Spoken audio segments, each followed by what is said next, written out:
Telugu digital media network లో political కేటగిరీలో number 1 కేవలం 72 గంటల్లో 1,50,00,000 వ్యూస్ పైగా పాపులర్ టీవీ నెట్వర్క్. తెలుగునాట గోపరాజు రామచంద్రరావు,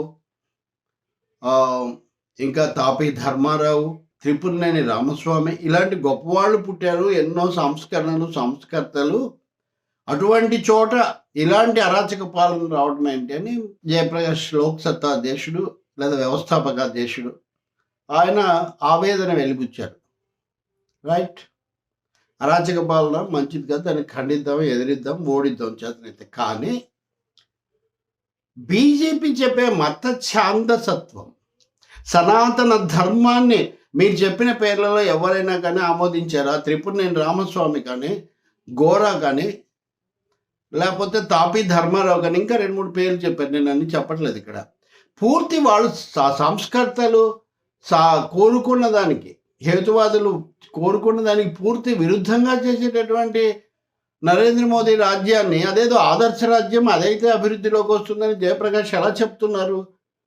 మిగతా విషయాలన్నీ అక్కడ నుంచి ఆయన ఒక చాలా ఉన్నతమైన ఐఏఎస్గా ఉండి జిల్లాలు పాలించి చాలా అభివృద్ధికరంగా ఉంటారని ఆయనకు పేరు.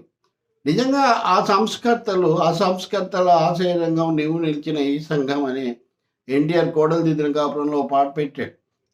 చాపకూటితో సమతను నేర్పెను నాటి పలనాటి బ్రహ్మన్న, మేడి పండుల మెలిగే సంఘం గుట్టు విప్పెను వేమన్న. ఇట్లా సంస్కర్తలు వాళ్ళు ఛాందసాన్ని ఛేదించారు. 100 ఏళ్ల కిందట, 150 ఏళ్ల కిందట సనాతన ధర్మాన్ని ఛేదించినటువంటి వాళ్ళ పేర్లు చెప్పి ఛాందసాన్ని నెత్తిన పెట్టి సనాతన ధర్మం కావాలి, ఇంకా ఇంకా వెనక్కి వెళ్ళాలని చెప్పేటటువంటి మోదీ గారిని మోద్దామని చెప్పడం ఇదెక్కడ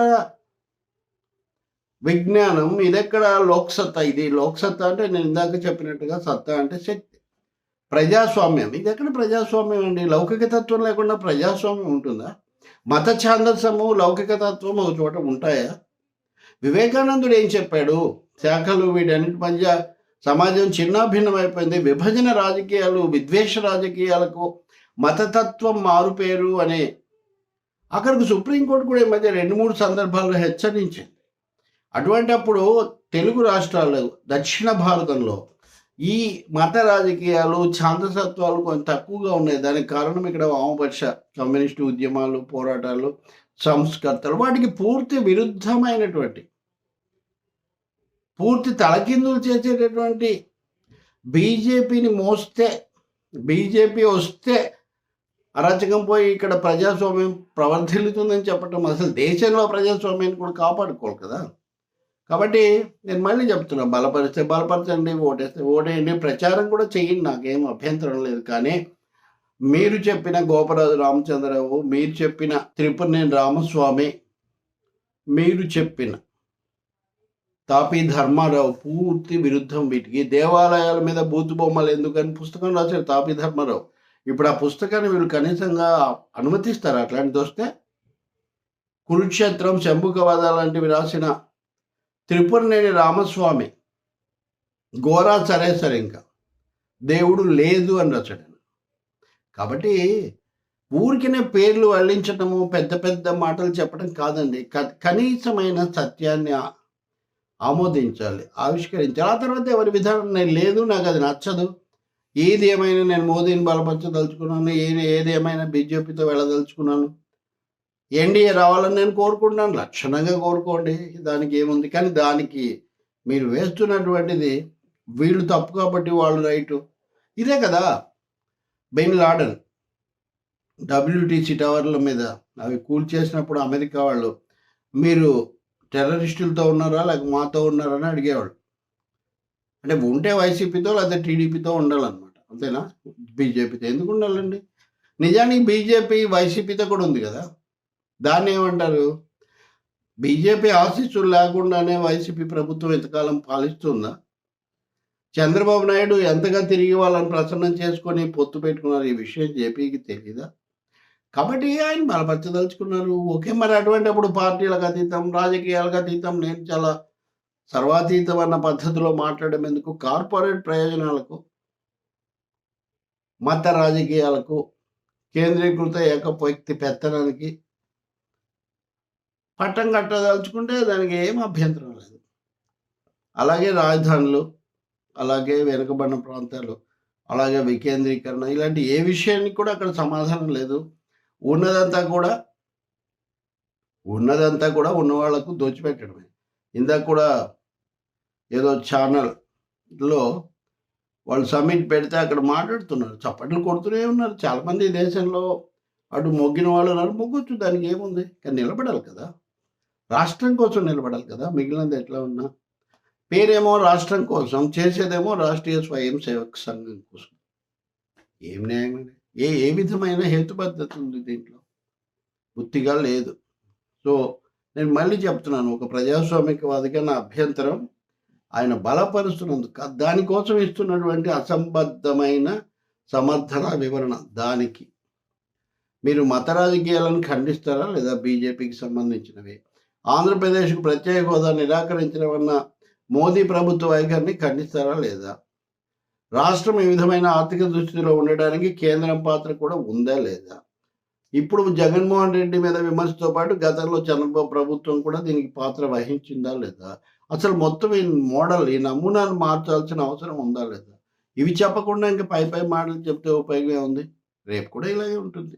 విధి ఏనాడు కనిపించని చంద్రుడు తదేనాడు తాదేం కనిపిస్తాడన్నట్టుగా బీజేపీ అనుకూల శక్తులు ఎవరో అసలు ఈ దేశానికి మతతత్వ రాజకీయాలు, కేంద్రీకృత పెత్తనం ఇట్లాంటివి హానికరం అనేటటువంటి భావం లేని వాళ్ళు ఎవరో ఇప్పుడు చాలా స్పష్టంగా అర్థమైపోయింది. నిజాయితీగా మాట్లాడుకుందామని తరచూ పిలుపునిచ్చే వాళ్ళు నిజాలను ఎదుర్కోగలుగుతారా లేదనే విషయం ఇప్పుడు పరీక్షకు వచ్చింది. లోక్సత్తా వ్యవస్థాపక అధ్యక్షులు తరచూ అనేక విషయాలు చెప్పేటటువంటి మేధావిగా కనిపించే జయప్రకాష్ నారాయణ్, ఆయన పార్టీ ఎన్డీఏకు మద్దతు ఇస్తాము అంటే ఆంధ్రప్రదేశ్లో ఎన్డీఏకు అంటే ఎన్డీఏలో భాగస్వాములుగా నాయకత్వం వహిస్తున్న నరేంద్ర మోదీ, మాజీ ముఖ్యమంత్రి చంద్రబాబు నాయుడు తెలుగుదేశం, వాళ్ళతో కలిసిన పవన్ కళ్యాణ్ జనసేన వీటికి మద్దతు ఇస్తామని ప్రకటించారు. వాళ్ళ ఇష్టం, ప్రజాస్వామ్యంలో అదే పెద్ద సమస్య కాదు. కానీ దీనికోసం ఒక పెద్ద సిద్ధాంతం, పెద్ద థియరీ, పెద్ద రీజనింగ్ తయారు చేశారే, అక్కడ వస్తుంది అభ్యంతరం.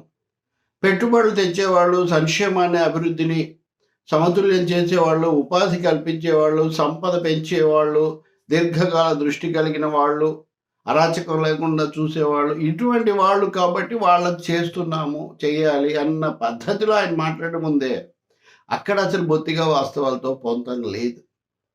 ఒకవైపున దేశంలో మత రాజకీయాలు పెరిగి నిన్ననే తాము తప్ప అన్ని పార్టీలు హిందూ మతం తప్ప ఇతర పార్టీల మీద దాడి చేస్తుంటాయి అని ప్రధాని నరేంద్ర మోదీ స్వయంగా ప్రకటించాడు. ఇది నిజమా?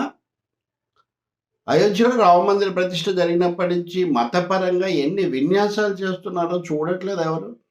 రాముడితో గుడితో సమస్య కాదు, మత రాజకీయాలు. ఈ దేశానికి మత రాజకీయం వచ్చిన తర్వాత ఇంకా లౌకిక తత్వము, ప్రజాస్వామ్యం ఎక్కడ నిలుస్తాయి?